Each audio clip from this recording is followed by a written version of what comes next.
সুদ হারাম। সুতরাং আল্লাহরে ভয় করো। ইমানের ৬ষ্ঠ নম্বরের দাবি, ভয় করতে হবে কাকে? আল্লাহ রাব্বুল আলামিনকে ভয় করতে হবে। ৭ম নম্বরের তাওহীদের দাবি হচ্ছে সাহায্য চাইতে হবে কেবলমাত্র আল্লাহ রাব্বুল আলামিনের কাছে। প্রত্যেক নামাজের ভিতরেই তো আমরা বলি ইয়্যাকা না'বুদু ওয়া ইয়্যাকা নাস্তাঈন। পড়েন সবাই, ইয়্যাকা না'বুদু ওয়া ইয়্যাকা নাস্তাঈন। একমাত্র আমি তোমার গোলাম আর তোমার কাছেই সাহায্য যাচিয়া করি। নামাজের মধ্যে এই কথা কইয়া তারপরে সাহায্য চান মানুষের কাছে গিয়া, ছেলে দাও, মেয়ে দাও, স্বাস্থ্য ভালো করো, এই সমস্ত কথা গিয়া বলেন। সম্পূর্ণ উল্টা খাসলা, শিরকের মধ্যে মুবতালা হয়ে যাচ্ছেন। চাইতে হবে আল্লাহর কাছে, গোলামিটা হবে আল্লাহর। গোলামিটা হবে কার? সেই গোলামি কোথায়? নামাজে শুধু না, শুধু নামাজে নয়, নামাজটা পড়েন যার হুকুম মতো, রোজা রাখেন যার হুকুম মতো, দোকান চালাতে হবে তার হুকুম মতো।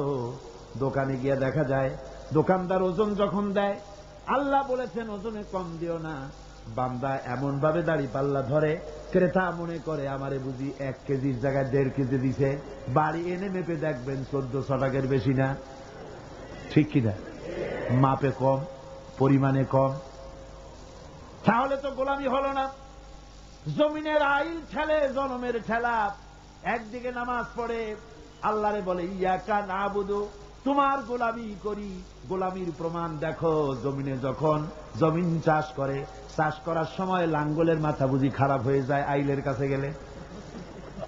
আইল ফেলিয়া একেবারে কাম শেষ। আমার ছাত্র জীবনে একবার স্টিমারে যাচ্ছিলাম কোন এক জায়গায়, বিছানা রাখা একজন লোককে বললাম, ভাই আমার বিছানাটা দেখেন, আমি উজু করে আসি। হায় হায়, উজু করে এসে দেখি আমার বিছানা এমন অবস্থা রাখছে যাতে আমার কাই খাওয়ার উপায় নেই। এমন ভাবে চাপিয়া এতটুকু করে ভালো বললাম, হাসি মুখে বললাম, ভাই আপনার এই আচরণে প্রমাণ হলো মাত্র ৬-৭ ঘন্টার জার্নিতে বা 12 ঘন্টার জার্নিতে আপনার আমার বিছানার আইল যখন ঠিক রাখতে পারেন নাই, আপনার জমিনের কাছে যার জমিন আছে সে আইলও আপনি ঠিক রাখতে পারছেন বলে মনে হয় না। রাসূলুল্লাহ বলেছেন, লা'নাল্লাহ মান গায়্যারা মানারানা, যে ব্যক্তি জমিনের আইল টেরা বাঁকা করে তার উপরে আল্লাহর লানত, আল্লাহর অভিশপ্ত। আল্লাহর কাছে বললেন, আল্লাহ ইয়্যাকা না'বুদু, তোমার গোলামি করি। এই গোলামির প্রমাণ দিতে হবে, বাজারে দিতে হবে, হাটে দিতে হবে, দোকানে দিতে হবে, অফিসে দিতে হবে, আদালতে দিতে হবে, কলে দিতে হবে, কারখানায় দিতে হবে, সেক্রেটারিয়েটে দিতে হবে, বঙ্গভবনে দিতে হবে, কলেজে দিতে হবে, বিশ্ববিদ্যালয়ে দিতে হবে, রান্নাঘর থেকে শুরু করে বঙ্গভবন পর্যন্ত সব জায়গায় গোলামি হবে কার? চিল্লায় বলেন, কার গোলামি? আল্লাহর গোলামি। 8 নম্বরে হলো হেদায়েত। হেদায়েত চাইতে হবে কার কাছে? কার কাছে? আল্লাহ শিখায় দিচ্ছেন।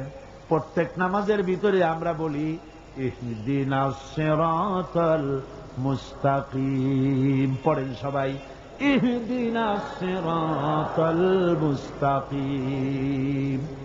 হায় আল্লাহ, হেদায়েতের একটা রাস্তা চাই, কিচ্ছু চাই না। ভিক্ষার মতো নামাজের মধ্যে বলতেছে, আল্লাহ কিচ্ছু চাই না, একটা সরল রাস্তা চাই, সোজা রাস্তা চাই। কিরকম রাস্তা? সিরাতাল্লাযীনা আন'আমতা আলাইহিম গায়রিল মাগদুবি আলাইহিম ওয়ালাদ-দাল্লিন। এমন রাস্তা চাই যেই রাস্তায় চললে নিয়ামত পাওয়া যায়। অভিশপ্তদের রাস্তা, পথভ্রষ্টদের রাস্তা চাই না। নিয়ামত প্রাপ্ত হচ্ছে নবীন, সিদ্দিকিন, শুহাদা, সালিহিন, ওই রাস্তা চাই। হেদায়েতের রাস্তা চাইতে হবে আল্লাহর কাছে। নামাজের ভিতরে আমরা যে হেদায়েতের রাস্তা চাইলাম আল্লাহর কাছে, আল্লাহ রাব্বুল আলামিন এই আমাদের এই চাওয়ার জবাবে আল্লাহ পাক বলেন, আমার কাছে রাস্তা চেয়েছো, এরই জবাবে 30 পারা কোরআন শরীফ দিলাম, এটাই হেদায়েতের পথ। আর জবাব দিলেন আল্লাহ, সূরা ফাতিহার জবাব সূরা ইয়াসিনের মধ্যে আল্লাহ দিয়ে দিয়েছেন। সূরা ফাতিহায় আমরা বললাম ইহদিনাস সিরাতাল মুস্তাকিম, আয় আল্লাহ সোজা রাস্তাটা দেখাও। সূরা ইয়াসিনে গিয়ে আল্লাহ জবাব দিয়া দিলেন, ও বান্দা তুমি আমার কাছে সোজা রাস্তা চেয়েছো, শোনো, ওয়া আনি'বুদুনি হাযা সিরাতুম মুস্তাকিম, আমার গোলামি কর, আমার দাসত্ব কর, হাযা সিরাতুম মুস্তাকিম, এটাই হলো সহজ সরল রয়্যাল রোড, যার শুরু হলো দুনিয়া থেকে, শেষ হলো জান্নাতুল ফেরদাউসে গিয়া। জোরে কান সুবহানাল্লাহ। সুতরাং হেদায়েত চাইতে হবে কার কাছে? আল্লাহ। আল্লাহর কাছে হেদায়েত চাইলাম, আল্লাহ কোরআন দিলেন আর নবী দিয়া দিলেন। নবীর কাছ থেকে হেদায়েতের নমুনাটা নিতে হবে। একজন বদবী, একজন গ্রাম্য লোক রাসূলের কাছে এসে প্রশ্ন করেছিলেন, হুজুর আমি গ্রাম্য মানুষ, সব সময় আপনার খেদমতে আসতে পারি না, আমি গরিব মানুষ, হুজুর আমাকে আপনি বলে দেন তাওহীদ কারে বলে, রিসালাত কারে বলে, আখিরাত কারে বলে, ঈমান কারে বলে। হুজুর সব তারে ব্যাখ্যা করে শোনায় দিলেন। লোকটা যাওয়ার সময় বললেন, ইয়া রাসূলুল্লাহ, আল্লাহর নামে কসম করে বলি, ঈমান, রিসালাত, আখিরাত, ইহসান, তাওহীদ ইত্যাদির যে ব্যাখ্যা আপনি দান করলেন, এর থেকে আমি এক চুলও বাড়াবো না, এক চুলও আমি কমাবো না। এই বলে লোকটা যখন বিদায় হতে লাগলো, আল্লাহর নবী উপস্থিত সাহাবীদের বললেন, সাহাবীরা, এই দুনিয়ায় বেঁচে থাকা অবস্থায় যদি কোনো বেহেশতি মানুষ দেখে চোখ শীতল করতে চাও, তাহলে এই বান্দার দিকে তাকায় দেখো, সে আল্লাহর জান্নাতি। দেখতে চলে যাবে, কারণ সে বলেছে, রাসূল ইসলামের যে ব্যাখ্যা আপনি দিয়েছেন, এর থেকে এক চুল বাড়াবো না, এক চুল কমাবো না। এর নাম ঈমান। এর নাম কি? সিল্লাকনের নাম কি? আজ মুসলমানের কপাল পুড়ছে। কেন মুসলমানদের কপাল পুড়েছে? রাসূলুল্লাহর কাছে থেকে ঈমান, ইসলাম, তাওহীদের ব্যাখ্যা নিতে চায় না। খাজা বাবাই কি কয়, হুজুর কেবলা কি কয়, কোন দেশ থেকে কোন হুজুর কেবলা আসলো, তিনি কি ব্যাখ্যা দিলেন, সেই ব্যাখ্যা অনুযায়ী যায়। ওই ব্যাখ্যা কোরআনে বা হাদিসে আছে কিনা একটু যাচাই পর্যন্ত করে না। জোরে কন নাউযুবিল্লাহ। হ্যাঁ, কোন পীর সাহেব যদি বলেন এভাবে পাগড়ি বাঁধো, আমি যদি দেখি হাদিসে ওরকম পাগড়ি বেঁধেছেন রাসূল, অবশ্যই পীর সাহেবের কথা মানব।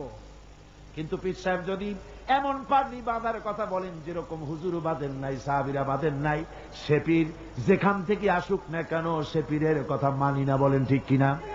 জোরে বলেন ঠিক কিনা? বন্ধুগণ, 9 নম্বরে তাওহীদের 9 নম্বরের দাবি হলো আল্লাহর আইনের আনুগত্য করতে হবে। কার আইনের আনুগত্য? আল্লাহ পাক বলেন, ইত্তাবিউ মা উনজিলা ইলাইকুম মির রাব্বিকুম ওয়া লা তাত্তাবিউ মিন দুনিহি আউলিয়া। একমাত্র আমি যে আমার নাজিলকৃত তোমার রবের পক্ষ থেকে যে কিতাব নাজিল হয়েছে, সেই কিতাবের অনুসরণ করো।